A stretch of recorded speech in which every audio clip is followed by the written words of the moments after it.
Olá, pessoal. Bem-vindos a mais um episódio de Medicina e Você. Hoje o tema é muito interessante e muito importante. Vamos falar sobre câncer de mama, que atinge milhares de mulheres no Brasil, incidência muito alta. E eu, particularmente hoje, estou muito feliz devido à presença do Dr. Daniel Butros, que para mim é muito especial. Ele morou comigo na faculdade, né? Aliás, tudo que ele sabe de medicina eu que ensinei para ele, medicina e de humanização, né, Tudo. de como tratar os seus pacientes. Então hoje o Dr. Daniel, apesar de, assim, além de ser um renome na mastologia, ter uma experiência, ele vai falar para a gente um pouquinho do background dele, tem uma grande expertise no tratamento do câncer de mama. A peculiaridade dele é da humanização do atendimento ao paciente. Então, Dani, estou muito feliz que você está aqui, cara. Obrigado mesmo. Eu sei que você tem uma agenda muito cheia de disponibilizar esse tempo para estar aqui com a gente. Então, explica um pouquinho da sua formação, explica um pouquinho do seu trabalho, se apresenta para o pessoal antes da gente começar. Bom, é uma honra estar aqui, desmarcaria qualquer compromisso para estar aqui, então para mim não é nenhum sacrifício, muito pelo contrário, é uma alegria, você é um amigo que mora no meu coração, dentre poucos que ocupam esse espaço, eu convivo com você desde 1999, então conheço a sua história, vejo a sua evolução e é um prazer estar aqui. Então eu sou médico mastologista, eu fiz ginecologia e obstetrícia, para depois fazer mastologia. Eu optei em só cuidar de mulheres com câncer de mama desde o princípio, né? Desde 2010, quando eu já entrei para o mercado. Nunca deixei de atender o SUS, então eu sou um médico do Sistema Único de Saúde, com muito prazer. Assim, eu tenho grande alegria de atender pacientes carentes, assim como eu tenho grande alegria de atender pacientes do outro lado da moeda, que podem escolher o tratamento e podem pagar o que querem. E essa convivência com esse público tão heterogêneo me demonstra que são absolutamente iguais. Então eu não pratico uma medicina humanizada porque ela é uma bandeira, não, é porque ela é obrigatória. A dona Maria, que tem câncer de mama no SUS, é exatamente a dona Olga, que tem câncer de mama num grande hospital privado. As angústias são as mesmas, as dores as mesmas, os medos os mesmos, e isso me torna alguém que precisa solucionar aquele problema. Então, às vezes, eu preciso falar a língua da Dona Maria, que ela entenda, escutar bastante para depois falar, acolhê-la. Muitas vezes, um paciente com câncer é um paciente que precisa receber um abraço, receber um aperto de mão, poder contar e chorar na sua frente, coisa que as mulheres eventualmente não podem fazer dentro de casa com as suas famílias. Quando você recebe um diagnóstico de câncer, você revê a sua vida inteira e você tem medo de não poder viver mais. Então é uma demanda absolutamente que envolve saúde mental e envolve a saúde biológica dessa paciente, do quadro biológico dela e do câncer de mama. Então, esse é o caminho que eu sigo. Eu sou pesquisador, assim como você, tenho mestrado, tenho doutorado, hoje eu sou docente da pós-graduação lá da Faculdade de Medicina de Botucatu, tenho uma linha focada em qualidade de vida pós-câncer, que é algo muito importante que a gente vai falar aqui daqui a pouco. Então é um prazer estar aqui. Já vou pegar antes da gente começar a falar propriamente dito do câncer de mama, né? Eu queria focar mais nessa da humanização, né? Que eu acho que no dia a dia, às vezes, a gente como médico, né? Ainda mais a gente lida com a parte talvez cirúrgica, que é uma coisa que precisa de muita técnica. Às vezes a gente se perde nisso, né? E aí fica uma coisa como se fosse uma máquina, né? E perde um pouco, talvez, essa parte da humanização com o paciente, de como lidar com o paciente, que é de extrema importância. Eu diria até, acho que é a coisa mais importante que tem. Quando que você percebeu esse insight? É uma coisa sua que você já tinha? Quando que você viu, putz, a gente precisa focar mais nisso? Além disso, talvez o médico que está na correria do dia a dia, como que ele faz para... Tem como ele se tornar mais humano ou é uma coisa dele? Sempre tem. Nenhum médico opta pela medicina por nenhum motivo que não seja gostar de pessoas. Até porque, se você não gostasse, você não faria. O princípio básico para você se tornar médico, na minha opinião, é você gostar de pessoas e cuidar das pessoas. Eu sou filho de médico, meu pai vem de uma medicina muito assistencial, então eu venho de um berço médico que gosta de pessoas. E eu comecei a entender que a medicina era um passaporte para que eu pudesse me aproximar das pessoas. Ser médico é algo muito valioso, porque eu não preciso nem me apresentar. Basta você se identificar como médico que você vai ter acesso àquela pessoa, ela vai te receber de braços abertos, você vai poder até tocar para examinar, ela nem sabe o seu nome e vai te chamar de doutor. Então a medicina é um passaporte que possibilita para nós que gostamos de pessoas podermos nos aproximar e poder levar cuidado, né? Acho que o médico leva cuidado. O grande problema é que a medicina ela caminha por um lado extremamente prepotente. Quanto mais você avança na sua formação médica, você começa a se tornar dono da sua verdade, dono da certeza absoluta das coisas. E quando você se torna prepotente, você para de ouvir as pessoas, né? Você só quer ouvir o que você fala. Então, sim, houve um momento que eu precisei desconstruir um pouco a minha prepotência médica e entender que eu não sei tudo. Que muitas vezes o tratamento que eu vou passar não vai dar certo. O meu, o seu, você sabe do que eu estou falando. Sim. A gente faz o que a gente tem de melhor, mas nem sempre é suficiente. Tem uma frase que eu gosto que fala que a medicina é a arte da certeza absoluta e transitória. O que você sabe hoje e você tem certeza absoluta, amanhã se desconstrói. Então, eu quis me formar alguém extremamente técnico para depois me desconstruir, mantendo a minha técnica, mas me desconstruir do ponto de vista humano. E não é que o médico deixa de ser humano com os outros. O médico deixa de ser humano com si próprio. O médico esquece dele. Quando você esquece dele, você para de lembrar das pessoas, né? Então, quando o médico não tem carinho pelo seu paciente, ele não tem nem com ele. Talvez ele não tenha nem com a família dele. É uma questão de autocuidado, né? De falar o quanto eu gosto de mim, né? O quanto eu cuido de mim. Mas você acha que isso acontece por causa do dia a dia, da rotina Sim. do dia a dia, da rotina da medicina que é muito maçante, é isso? Exato. A maioria dos nossos amigos que não são médicos, eles têm horário para entrar e horário para sair. Eles têm férias de 30 dias, eles sabem quando eles vão tirar. Né? Eles têm uma demanda totalmente previsível. O médico ele aprende que ele pode trabalhar o quanto ele quer, da maneira que ele quiser e virar um plantão no começo da sua carreira e às vezes ele vai permanecendo e ele vai adquirindo bens que nem sempre ele pode pagar, mas ele vai financiando e ele vai entrando numa espiral, muitas vezes, né, negativa, que o leva para uma vida automática. E de repente a vida passou. E de repente você não se viu. Assim como, por exemplo, de repente você fez uma consulta com alguém que era muito importante aquela consulta e você nem percebeu que ela passou. Eu tenho uma história sobre isso muito legal. Muito legal. Eu gosto muito das histórias. Uma vez eu atendi uma paciente no SUS, lá de Rio Claro, eu sou de Rio Claro, interior de São Paulo. Eu atendi uma paciente no SUS e fiz a consulta dela habitual, como eu sempre faço, uma boa consulta.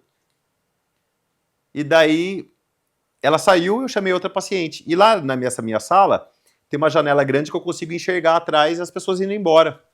E daí eu já estava atendendo essa nossa nova paciente, eu olho para trás, essa paciente que eu tinha acabado de atender estava indo embora de bicicleta. Só que tinha uma particularidade. Ela estava com outra roupa. Ela estava com uma roupa muito mais simples. O que me deixou claramente ali que ela veio à minha consulta no SUS com uma mochila, com a melhor roupa que ela tinha. Ela se vestiu, porque ela queria colocar a melhor roupa para me ver. E na hora de ir embora, para não sujar aquela roupa, ela trocou de roupa. Ela colocou a roupa simples dela para ir embora.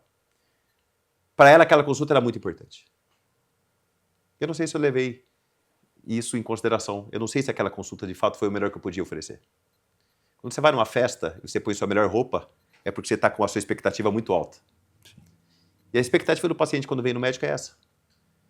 Se você não perceber o mundo, se você não perceber o seu paciente, se você não entender que ela fez a unha para te ver, que ela quis combinar a roupa com a sandália, que ela tá com a mão gelada, você só vai perceber se você pegar na mão dela. Então é muito interessante a medicina quando você começa a olhar para a pessoa. E quando você dá a chance dela falar. Dona Maria, o que está acontecendo? Ah, doutor, eu não queria estar aqui. Eu sei. Segura que a gente vai chegar nessa parte. Não sai daí. Não, a gente ainda... Agora vamos... Então, assim, resumidamente, muitas vezes o médico tem que olhar para ele mesmo antes, para depois conseguir dar a qualidade de vida dele, para depois conseguir transportar isso por carinho com os pacientes, com o atendimento aos pacientes. Davi, de uma maneira muito clara, dentro dos meus princípios religiosos, tem uma frase que não é uma frase religiosa. É amar o próximo como a ti mesmo. Você não vai amar ninguém se você não se amar. Você não vai ser um grande pai se você não for um grande homem para você. Você não vai ser um grande médico se você não for um grande homem para você. A gente construiu uma ideia de que você vive para o mundo e não vive para si. Não vai dar certo. Se você não estiver bem com a sua saúde, se você não estiver bem com a sua cabeça, se você não estiver bem com a sua espiritualidade, se você não estiver bem com você, como é que você vai render o melhor possível para os outros? Não tem como. Sim. Então o médico entendeu que ele pode passar por cima. E ele não pode. Porque isso custa caro. Tanto para ele quanto para o mundo que ele convive. Mas isso é um achismo. Isso não é comprovado. Isso é o que eu acredito. Não, e, claro. e eu acho que faz sentido. Sim, com certeza. Vamos agora falar um pouquinho, então, tentar botar essa parte de humanização no câncer de mama, né? Primeiro de tudo, situaliza o nosso telespectador de quão é grave, ou se é grave, não é? Você que vai dizer pra gente, qual é o panorama do câncer de mama atual no Brasil? Perfeito. Essa aqui é a minha câmera, que eu quero falar direto pro meu público agora, eu não quero falar com você. Tá. Vou falar. É isso aí, eu deixei só pra você essa aqui. Escuta o que eu vou te falar. Escuta o que eu vou te falar. Cada vez mais mulheres terão câncer de mama. E cada vez mais mulheres serão curadas desse câncer de mama. Então agora eu vou dissecar essa frase. O estilo de vida que nós levamos tem aumentado a prevalência de doenças oncológicas. Eu vou falar do câncer de mama, que é a minha área.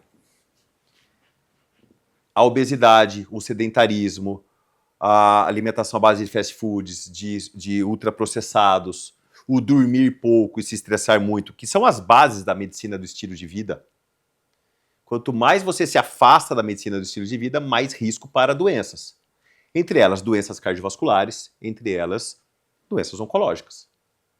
Então, nós estamos transformando a nossa vida numa vida inflamada, inflamatória, e a base chamada inflamação leva a risco para uma série de doenças.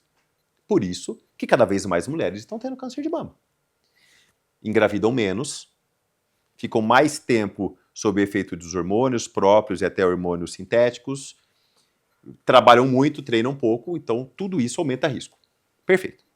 Então a minha primeira parte da frase está explicado. Mulheres estão tendo mais câncer de mama? Sim. Isso é estatístico. Segunda parte. Mulheres estão cada vez mais curadas? Sim. Estatístico. Por quê? Por alguns fatores. Primeiro, aumento do diagnóstico precoce. A conscientização e a busca pela mamografia anual a partir dos 40 anos, que a gente vai voltar a falar disso daqui a pouco, faz com que cada vez mais a gente tenha diagnóstico de tumores menores. Quanto menor o tumor, mais fácil de tratar e curar. A obtenção da cura demanda o tamanho do tumor que você faz o diagnóstico. E o segundo, e tão importante quanto, que cada vez mais nós temos drogas mais eficazes.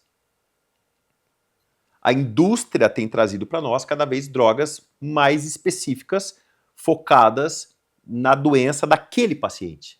Medicina de precisão. Então eu digo que a mastologia hoje ela é uma área que a gente lida como se fosse uma alfaiataria de alta costura. É a medicina baseada na paciente, na Dona Maria, no tipo do tumor, no subtipo do tumor, no tamanho da mama, na expectativa que ela tem, do quanto ela precisa ou não cuidar da sua saúde metabólica, de tudo isso. Eu monto um quebra-cabeça e consigo proporcionar para ela um tratamento que cada vez mais será mais curativo. Então, o câncer de mama é uma doença grave? Não necessariamente. O nome é muito grave.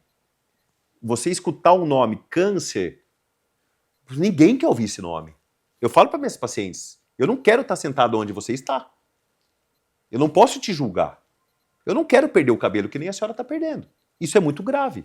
Então, toda essa demanda traz a entendimento que o câncer de mama é grave.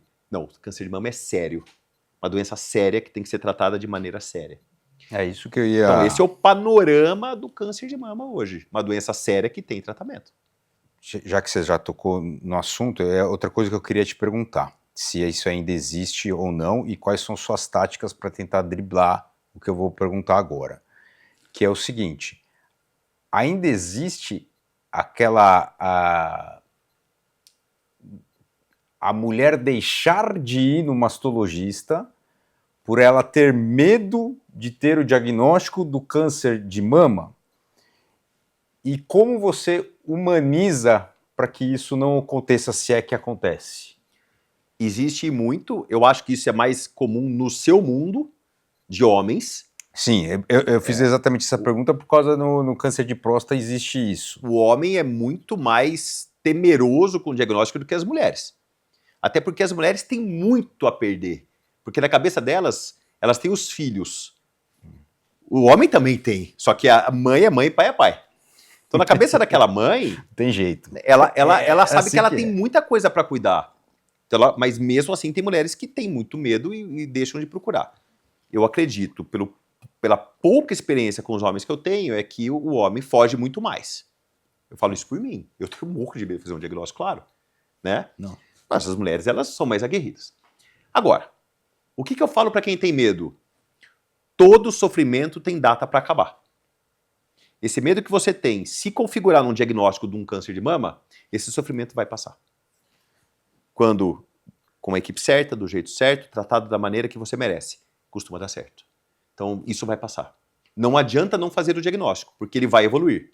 E talvez seja mais difícil de tratar lá na frente. Então, a gente precisa ter essa coerência.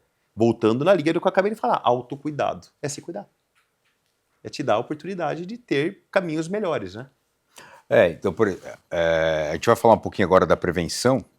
Por exemplo, no câncer de próstata, se a gente, hoje em dia, pega ele localizado no começo, chance de cura 90%, 100%. Como que é com a mama? Muito parecido. Um tumor abaixo de 1 centímetro, tumor curável. Mas aí tem outro lado. E o tumor acima de 5? Também.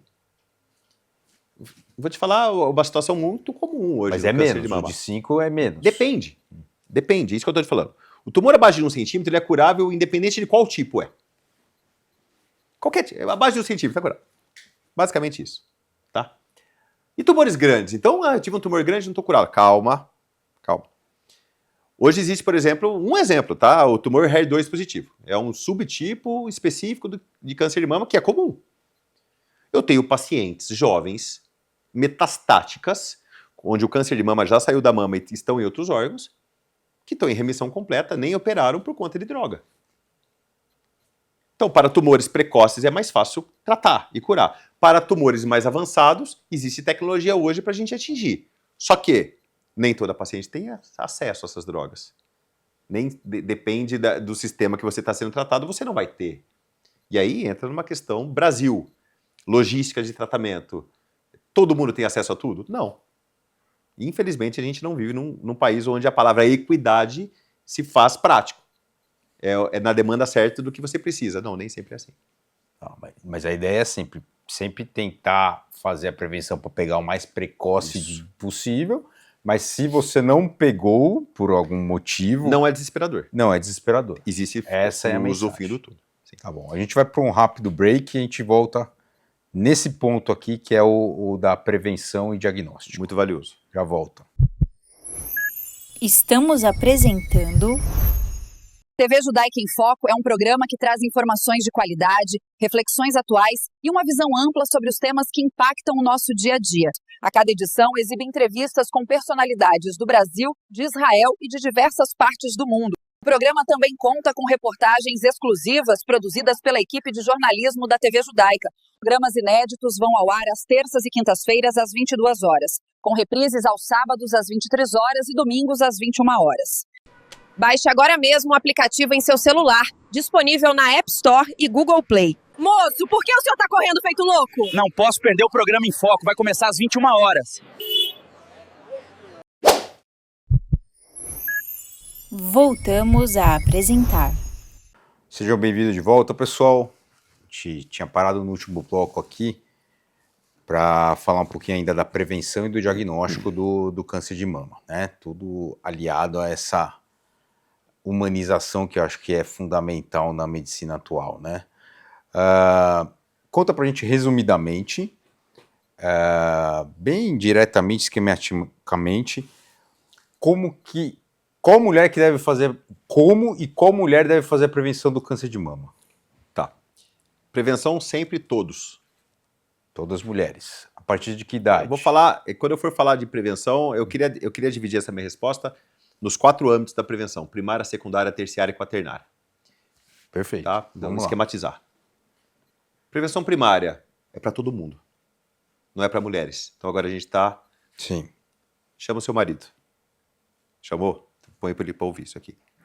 Prevenção primária é tudo aquilo que você faz para evitar que uma doença se desenvolva. O que eu faço para não ter a doença? Prevenção primária. Então isso tem que ser para todo mundo. Porque você vai entender que quando eu falar em prevenção primária para câncer de mama, eu estou falando de prevenção primária para uma série de doenças, entre elas infarto agudo do miocárdio, acidente vascular cerebral, outros tipos de câncer, como por exemplo câncer de intestino. Como que se faz? Medicina do estilo de vida. Quando? Desde quando você puder. Crianças, educação e medicina do estilo de vida. A medicina do estilo de vida tem 6 pilares. 6 pilares. Movimento, tá? Basicamente atividade física, mas a gente chama de movimento. Nutrição, que é o que você come, que você põe para dentro. Saúde do sono. Combate ao estresse e fadiga. Combate a substâncias tóxicas, álcool e tabaco, por exemplo, entre outras. E um último, absolutamente negligenciado, chamado conexões. Basicamente, me fala com quem que você se relaciona. Relacionamentos saudáveis. Vou falar rapidamente de cada um. Movimento. O sedentarismo, estar parado, aumenta risco para doenças. A Organização Mundial de Saúde fala em no mínimo 150 minutos de atividade física por semana, dividido em 5 sessões de 30 minutos. Cada vez mais a gente desconstrói isso dizendo o seguinte: mantenha-se em movimento. De que maneira é o ideal? Dentro de esquemas que você tenha um educador físico, um técnico, um coach ou um personal. Porque nós não sabemos fazer atividade física. Você aprende a fazer, mas a maioria não sabe. Aquela caminhada lúdica que você faz nem sempre vai ter um impacto na sua saúde. Então o ideal é que você tenha uma programação. Dieta. Cada vez mais comer produtos menos processados, fugir da indústria. De maneira bem lúdica, fácil de entender. Desembale menos, descasque mais. Não dá para errar. Mais fácil que isso, impossível. Não dá pra só errar. você comer pela pessoa. Exato. Desembale menos, descasque mais. Não entendeu? Te dou outra. Geladeira cheia, despensa vazia. Tudo aquilo que não estraga tem conservante. O que tem conservante é processado. Então não tem como errar. 5 porções de frutas ou vegetais por dia. Se você comer uma banana de manhã, na hora do almoço, uma salada mais um vegetal, já foram 3. Uma maçã à tarde, uma saladinha à noite, 5 porções, acabou, tá resolvido. Um legume cozido. É colocar esses alimentos dentro da sua dieta. Saúde do sono.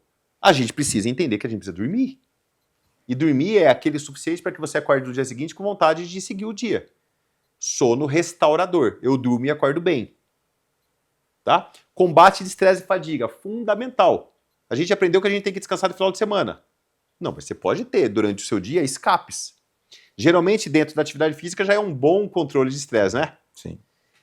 É assim, Davi, quem come bem e faz atividade física, geralmente dorme bem. Geralmente quem tem esses três já tem combate de estresse e fadiga. Mas, mesmo que você não tenha, durante o dia, aqueles momentos que você fica acelerado, existem técnicas. Mindfulness, por exemplo, são sessões de controle de estresse e ansiedade que em 2 minutos você resolve. É como você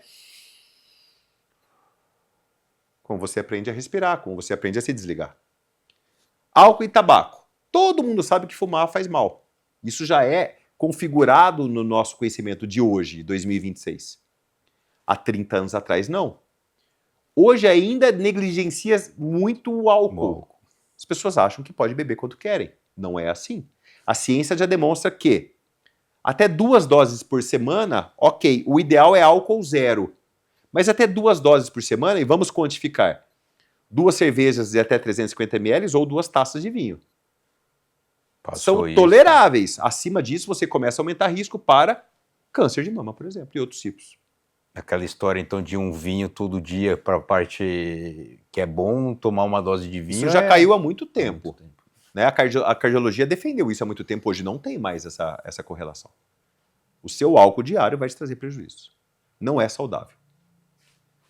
E por último, que é muito importante, é por isso que eu estou aqui com você, relacionamentos saudáveis. Ande ao lado de pessoas boas que têm a sua energia. Você vai longe. Conecte-se com pessoas que têm energia tóxica, você se tornará tóxico e talvez terá mais doenças. Isso não é o Daniel que está falando, é ciência. Ciência. Se você levar isso a sério, você vai prevenir câncer de mama. Tá bom? E prevenir uma série de outras doenças. Prevenção primária é isso. Prevenção secundária. O que é que eu faço para fazer o diagnóstico da doença já existente, mas pequena? Diagnóstico precoce. Principal, mamografia anual a partir dos 40 anos. Até quando? Até quando tiver expectativa de vida. A gente tem data para começar, mas teoricamente não deve ter data para acabar. Protocolarmente até os 74 anos, 75 anos. Mas hoje a expectativa de vida chega a 90, então eu vou fazer mamografia até os 80, 82. Depende de cada paciente. É que nem câncer de próstata também, né? Tem esse... Eles falam, não é para mais você fazer screening a partir dos 70. Mas na verdade é assim, se ele tem uma expectativa de vida alta, né? Por que não? Por que não? Exatamente. É isso. Associado à mamografia, o autoexame é fundamental. Porque, se você prestou atenção, eu falei mamografia anual a partir dos 40. Mas quem tem menos que 40 também tem câncer de mama. A taxa é menor, mas também tem. Como que você faz? Autoexame. É fundamental, a mulher precisa conhecer sua mama. Uma vez por mês, examinar a mão direita, palpa a mama esquerda e vice-versa. Embaixo do chuveiro. Quando? Pós-menstruação. Mama mais flácida. Sentiu alguma coisa palpável na mama, entenda que a chance de ser alguma coisa grave é muito pequena. Porque você tem cisto, tem glândula, tem um monte de coisa. Mas, se aquela queixa permaneceu, procure um mastologista. Áreas palpáveis que surgem na pós-menopausa precisam ser investigadas imediatamente. Não há motivo para surgir. Então, tem que ser investigado. Essa é a prevenção secundária. Então, a primária eu previno a doença, a secundária eu faço diagnóstico precoce. A prevenção terciária é como é que eu faço para evitar que a doença volte? E aí entra tudo que eu falei da prevenção primária ao quadrado. Eu sou pesquisador de uma área de qualidade de vida pós-câncer de mama. Eu tenho uma linha de pesquisa voltada à saúde metabólica de mulheres que trataram de câncer de mama. Chama-se Grupo Flor Azul. A gente tem um aplicativo. Nesse momento ele está sendo testado lá no estado de Manaus. A gente comprova que fazer atividade física e manter uma boa dieta e todos aqueles pilares pós-câncer de mama diminui o risco de recidiva da doença na mama, diminui o risco da recidiva da doença à distância, como por exemplo uma metástase, diminui o risco de morte por câncer de mama e diminui o risco de morte por qualquer causa. Isso que eu não estou falando quanto mais feliz ela fica, que fica muito mais. Eu só estou falando sobre viver mais. Então, prevenção terciária é o estilo de vida ultra saudável, absolutamente voltado e focado em equipe multidisciplinar para que você viva mais. Seria a prevenção primária ao quadrado. Ao quadrado, ao cubo, é isso. E a prevenção quaternária, para o câncer de mama, a gente não traz tanto quanto eu acho que no câncer de próstata, que é muito discutido, que é o quanto de exame realmente traz benefício, qual é o benefício de fazer um diagnóstico precoce, se essa doença eventualmente não evoluiria. Então, a prevenção quaternária é uma discussão do âmbito muito técnico que eu acho que não cabe para essa conversa aqui. Eu pararia na terciária. É assim que a gente previne câncer de mama. Ótimo, foi, nossa, excelente, esclarecedor. Você já matou toda essa charada aí da prevenção. E o diagnóstico é feito com, como fala o diagnóstico? Perfeito. Uma vez que você tem uma suspeita para câncer de mama, seja por uma área palpável, ou por uma mamografia, ou algum exame de imagem, a gente tem que fazer um diagnóstico. O diagnóstico faz por biópsia. E daí vem uma cultura que ainda existe que biópsia espalha a doença. Aí eu não vou fazer biópsia por agulha, porque a agulha pega o câncer e espalha o câncer. Não, isso é fake news. Isso é perigoso, porque você pode levar pessoas não querendo fazer diagnóstico, isso existe. O diagnóstico para câncer de mama se faz com biópsia, então geralmente o método que identificou o nódulo, a maioria das vezes ultrassom, e a gente guia uma agulha, retira fragmentos daquele tumor. Esses fragmentos servem para duas coisas importantes. Uma, dar o diagnóstico de câncer, e segundo, dar o sobrenome desse câncer, que é a imunohistoquímica. Por que eu estou dizendo isso? Principalmente no sistema público, muitas vezes a imunohistoquímica não é feita de imediato. Isso atrasa muito o tratamento. A gente precisa lembrar, Davi, que quem tem câncer tem pressa. Tem que tratar logo. Quem tem diagnóstico ou suspeita de câncer tem que tratar logo. Por dois motivos. O primeiro deles é saúde mental. Você não dorme, você não vive, você não respira. Você tem descarga de ansiedade 24 horas por dia. E o segundo, porque você tem uma doença que tem um potencial de crescimento. Então a gente precisa tratar. Para tratar logo, você tem que ter um bom diagnóstico. Embora eu defenda a medicina ultra personalizada e humanizada, nesse momento você tem que ser ultra focado na doença. Eu quero analisar célula, molécula, tecido. Aí sim eu começo a sair do âmbito da medicina. Eu começo pela medicina focada na doença e vou para a medicina baseada no doente. Individualizado. A paciente não vai no meu consultório para ganhar abraço. Ela também vai ganhar um abraço, mas eu preciso ter uma formação técnica para fazer o melhor diagnóstico possível. E muitas vezes com nível molecular. Você falou de fake news. Eu gosto muito de botar para baixo as fake news, né? Eu falo muito lá no Instagram, às vezes eu coloco essas coisas. Você falou da fake news da biópsia. Acho que eu vi até no seu Instagram uma vez, eu não sei ao certo, de fake news de mamografia, né? Tem médico que fala que não é para fazer mamografia, é isso? Explica direitinho. Posso listar as principais fake news? Pode. Sobre câncer de mama? Claro. Que é importante a gente eu acho tirar que isso é muito legal, isso. Sim. E por que é importante? Porque, Davi, hoje a gente vive numa era que parece que existe uma linha de medicina de um lado puxando a corda. Na medicina não científica, na medicina da viralização de rede social. E de outro lado, a medicina científica. É um querendo ter mais razão que o outro. Quem tem a razão? O equilíbrio. O equilíbrio. Geralmente tem que ser baseado em ciência. É a ciência que nos dá a resposta geralmente mais... Ciência equilibrada. Isso. Gostei. A principal fake news e a mais perigosa de todas é quem fala que mamografia causa câncer de mama por conta da radiação. É isso que eu tinha ouvido. Então isso é uma fake news perigosa, porque eu acabei de falar que o único método que mais possibilita diagnóstico precoce é a mamografia.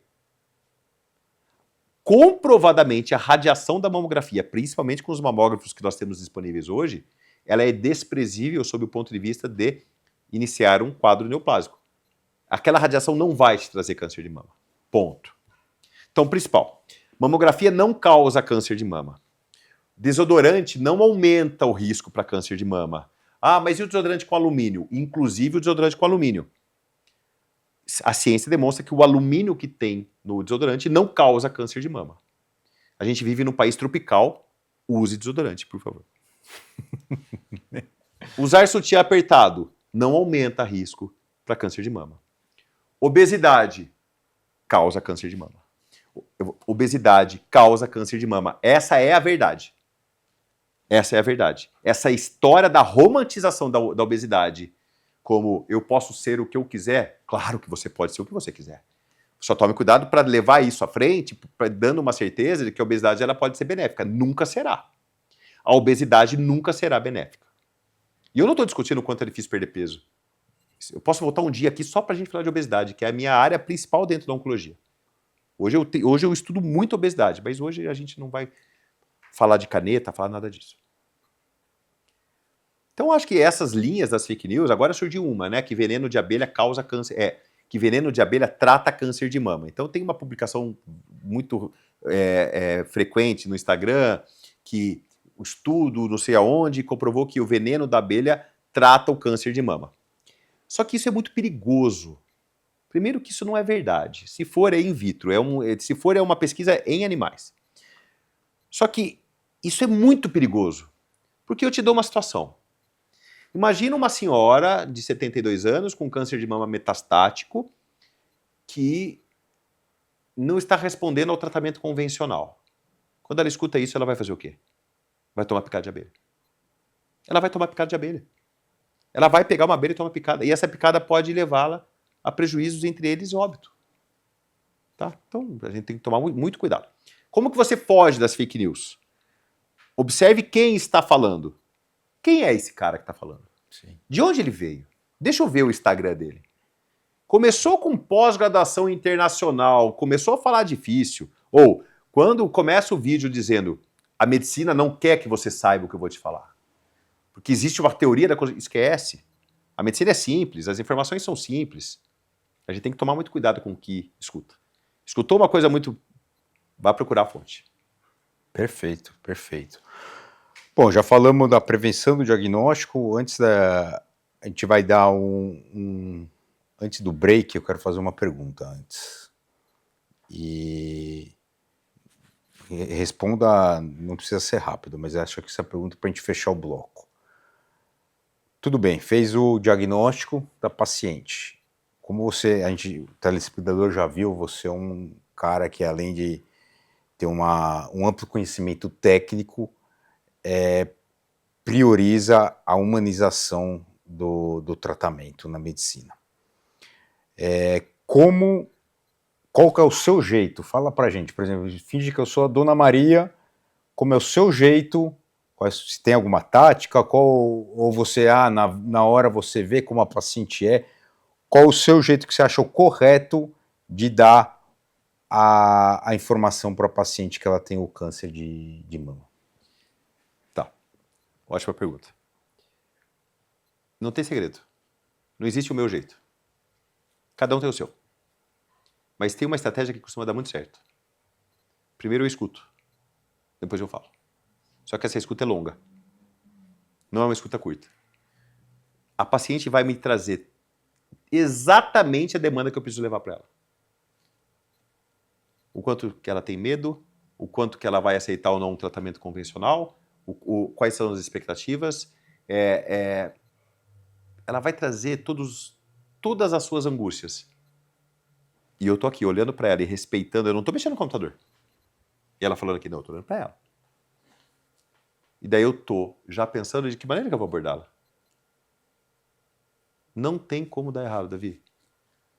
Gaste tempo. Primeiro, não se faz uma consulta dessa em 10 minutos. Esquece. Essa é uma consulta de 1 hora. Essa é uma consulta de 1 hora. Porque eu vou escutar meia hora. Então é uma coisa muito legal. Muito legal. Os pacientes começam a falar. Ela está lá desesperada, porque ela fez o diagnóstico, que ela tem filho, que ela tem isso, que ela tem aquilo. Isso é o padrão. A maioria vai falar igual. Quando ela acaba de falar, daí eu viro para ela e falo assim, Dona Maria, me conta mais. Quero saber muito mais. Ela faz assim, ó. Não acredito que alguém quer me ouvir. Não acredito. Você vai me ouvir? Eu quero, porque eu quero saber tudo de você. Davi, quando o paciente vai no consultório quando o paciente vai no seu consultório, ele já sabe tudo o que ele quer falar. Ele montou o cronograma daquele. Eu preciso falar para ele que eu tomei vacina. Eu preciso falar para ele que eu não fiz aquele exame, mas a culpa não é minha. Que eu tô com... Tá. Daí ele vai te contar aquela demanda. Se você deixar, porque a maioria não deixa de trazer nem essa demanda. É cara crachá. Mas nós vamos falar da medicina bem feita. Na hora que ele falou tudo, ele não está preparado para a sua próxima pergunta. Me conta tudo. Puta. Daí o cara tá leve. Daí ele vai começar. Nossa. Tô morrendo de medo. Tô morrendo de medo. Sei. Porque eu já tive uma vizinha que passou por isso, eu vi o quadro dela. Pô, ela já tá me dizendo, eu já tô entendendo pra onde eu vou. Pô, daí você monta, cara. Daí eu vou montar a estratégia pra ela. Muitas vezes, pro médico que é cientista, igual a gente, eu já sei qual é a conduta. Sim. Você já sabe. Davi, você já sabe. Se o paciente é cirúrgico, esse tumor de próstata é pequeno, dá pra fazer só radioterapia, ou dá até pra não tratar, dá pra fazer... Você já sabe, mas ele não sabe. Ele não sabe. A gente não pode subentender que aquilo que você sabe com facilidade seja do entendimento daquele paciente. E segundo ponto, como é que dá um diagnóstico? Fale a língua que o seu paciente sabe ouvir. Fale a língua dele. Se for um paciente simples, não adianta falar que esse é um carcinoma invasivo triplo negativo com KM7 de 70%. Não adianta, ele não vai entender. Se for um paciente altamente informado, né, evoluído do ponto de vista educacional, você pode usar uma palavra ou outra. Você não é a pessoa mais importante naquele consultório. Não queira ser soberbo e falar difícil para ele achar que você sabe. Ele já sabe que você sabe, ele está lá na sua frente. O médico ele tem uma demanda que ele acha que ele tem que impressionar todo mundo com palavras difíceis. Não, não tem.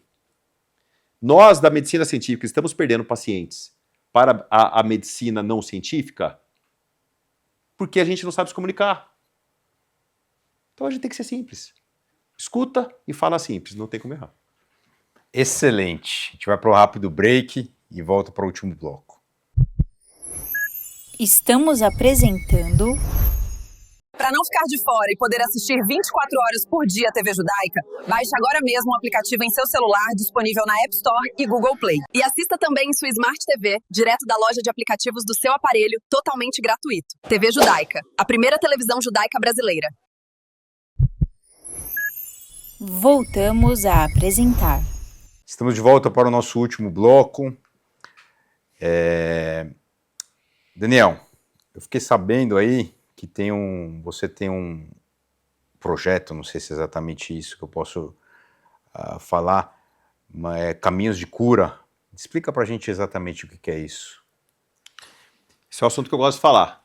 Ainda bem que você tocou nesse assunto. Não, a gente já viu que você fala pouco, mas vai lá. Acho que se é um assunto que você gosta, talvez você fale um pouco mais. Esse eu gosto. Davi, eu te faço uma pergunta, né? O que é cura para você? O quanto que um paciente seu operado, de fato, ele está curado? Ou se nós médicos a gente não tem que ter uma preocupação com a cura de uma maneira mais ampla, né? O quanto esse paciente vive com medo dessa doença que você tratou, todo dia ele lembra com medo de uma recidiva, ou o medo que ele tem, ou adiante, ou angústias lá de trás que ele passa a demandar depois de um diagnóstico de câncer. Então, eu comecei a lidar com a palavra cura de uma maneira mais ampla. Costumo dizer que a cicatriz de uma cirurgia de câncer de mama não necessariamente vai curar a cicatriz da alma desse paciente. Eu sou peregrino. Desde 2019 passei a peregrinar como momentos sabáticos. E de uma maneira ou de outra isso começou a me conectar de uma maneira espiritual. Buscar a minha espiritualidade, o meu Criador, o quanto é importante crer em alguém, né, e ter a fé que eu sei que você tem, a sua audiência também. Isso passou a me fazer muito bem. Nessas minhas peregrinações, desde 2019, eu levo cartas de pacientes tratadas de câncer de mama. Então, em 2019, quando eu fui sozinho, eu levei 6 cartinhas de pacientes tratados de câncer de mama, do SUS, de pacientes graves. Cartas lacradas, onde eu fui caminhando, e lá no final da minha caminhada, eu entregava em oração. Isso passou a fazer muito sentido para mim e para elas. Porque ali eu não era mais o médico delas, eu era só um mensageiro. Um ano eu levei 6 cartas, um ano eu levei 30 cartas, e um ano eu resolvi levar pacientes. Num projeto chamado Caminhos de Cura, onde eu e um grupo de médicos convidados levamos pacientes tratados de câncer de mama para peregrinar conosco. E por que peregrinar? Porque ali a gente está falando de medicina do estilo de vida, que eu já falei amplamente aqui, natureza, sol, né, relacionamentos saudáveis e tal. E a gente dá oportunidade de conexões maiores. E as pacientes começam a se encontrar e elas nos ajudam a nos encontrar também. Na primeira vez nós levamos não só as pacientes, mas 300 cartas.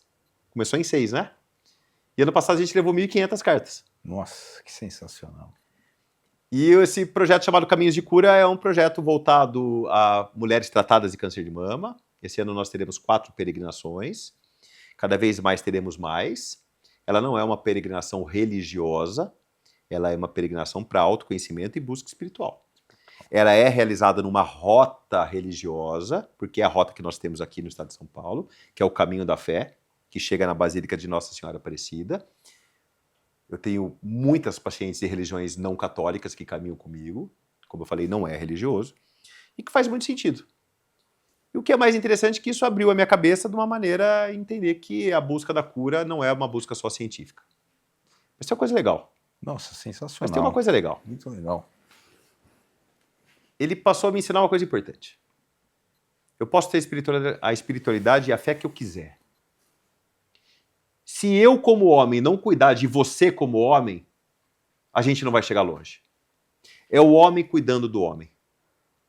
De uma maneira ideal, sob a luz de um Criador.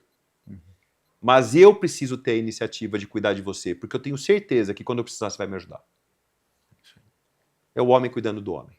É o médico saindo um pouco da sua mesa do consultório. É sair um pouco da cirurgia. Só que em todo esse processo, eu acho que quem mais está ganhando sou eu. Porque cada vez que eu vou, eu recebo a energia de tanta gente que eu acho que eu estou fazendo bem para os outros, mas eu acho que eu estou recebendo mais do que eu estou dando. Então eu sou muito grato a todo esse movimento que tem acontecido, a buscar, de fato, olhar o ser humano que está na minha frente, me identificar como alguém falível, né, como alguém que vai errar, que vai sofrer, que vai chorar e que vai sorrir. E isso te traz um grau de humildade suficiente que me permite andar ao seu lado com uma mochila com 3 trocas de roupa, por mais de 100 quilômetros. Que legal. E na última, quantas pacientes foram? Na última foram mais de 30. Hoje o projeto é montado para grupos de até 20 pacientes, porque ele é um projeto pequeno, genuíno. Não adianta ter muita gente, né? Porque senão você perde a conexão. Né? Eu queria te convidar para ir comigo um dia, quando você quiser. Com certeza. Eu sei que você é atleta, maratonista. Já fui. Mas você é atleta, sempre foi. O Davi ele era o caçula, é o caçula da nossa república. Um menino brilhante, sempre muito humilde. Atleta, apaixonado por esporte. Isso. Ele gosta da performance, ele gosta do convívio, né? E filho único. Né? E que encontrou na vida grandes irmãos, que somos nós, né? Nós dois mais um grupo de amigos que se amam e que a gente tem caminhado junto nessa busca da boa medicina, da boa convivência, da felicidade, né? Da leveza. Aproveitando, qual que é o papel dos familiares e amigos no tratamento da paciente que tem câncer de mama? Esteja ao lado e respeite o limite do seu familiar. O foco é o paciente. O foco não é a família. Muitas vezes a família quer ajudar. Existem extremos, né? Existem extremos. Um número muito grande de mulheres que são abandonadas pelos maridos. Eu não estou aqui para julgar, mas não é legal. Na fase que a mulher se encontra de maior vulnerabilidade na sua vida, ela não tem aquele parceiro ao lado. Ele abandonou. E tem um outro extremo de famílias altamente presentes, mas que sufocam a paciente.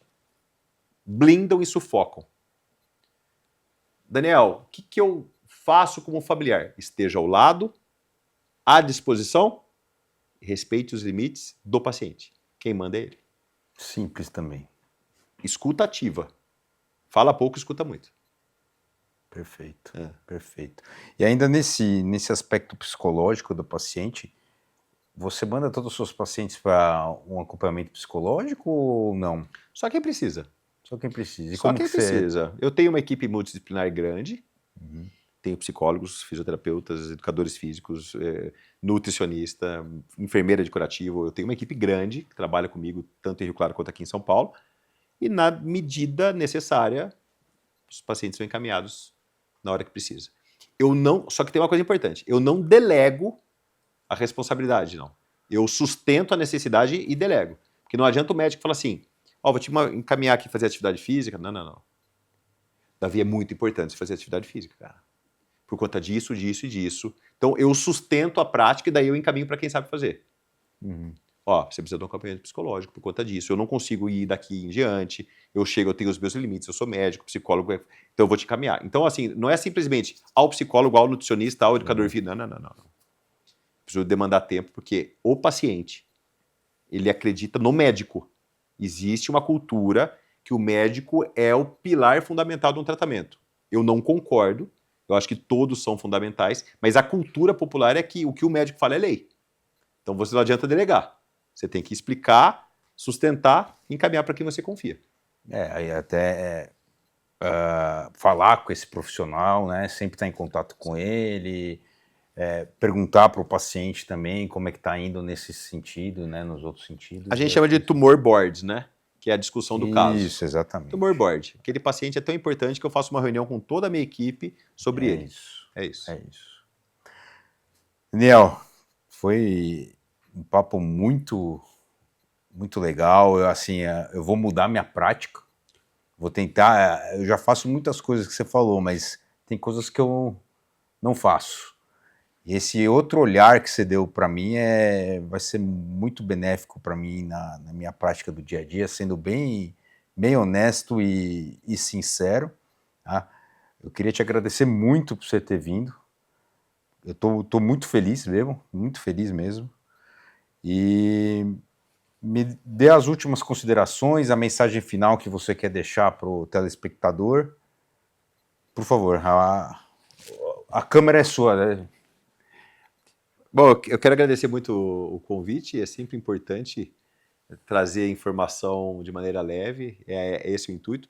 Geralmente a conexão da oncologia vem com algo muito pesado, eu tento desconstruir isso. Mais uma vez eu digo, quadros oncológicos são muito sérios, não quer dizer que eles sejam graves, não quer dizer que você tenha que viver uma catástrofe na sua vida. É possível ser leve, associando ciência e humanização. Só isso. Nem mais uma, nem mais outra. Ciência e humanização. Eu acho que de uma maneira bem clara foi o que a gente discutiu aqui. Eu estou sempre à disposição para voltar. Vocês estão de parabéns pelo trabalho. Eu acompanho e tenho certeza absoluta que você está fazendo um bem muito grande a muita gente. Tem uma frase que eu gosto muito e que você tem levado. Uma frase de um grande professor da medicina da mulher, professor José Aristodemo Pinotti, que foi deputado federal. O professor Pinotti, quando ele foi para a política, perguntaram para ele por que ele estava saindo da medicina para ir para a política, né? E daí ele respondeu que com o bisturi ele curava uma mulher por vez, mas que com a caneta ele poderia curar milhares. Eu adaptei essa frase para mim, que com o bisturi eu curo uma mulher por vez, mas com a minha voz eu posso curar milhares, porque a comunicação cura, principalmente a boa comunicação. Então acho que é o caminho que você está seguindo. Tenho muito orgulho de você, parabéns. Obrigado mais uma vez. E espero que você tenha gostado. Acho que não tem como não ter gostado. Acho que foi um papo muito interessante e enriquecedor. E espero vocês na semana que vem. Um grande abraço.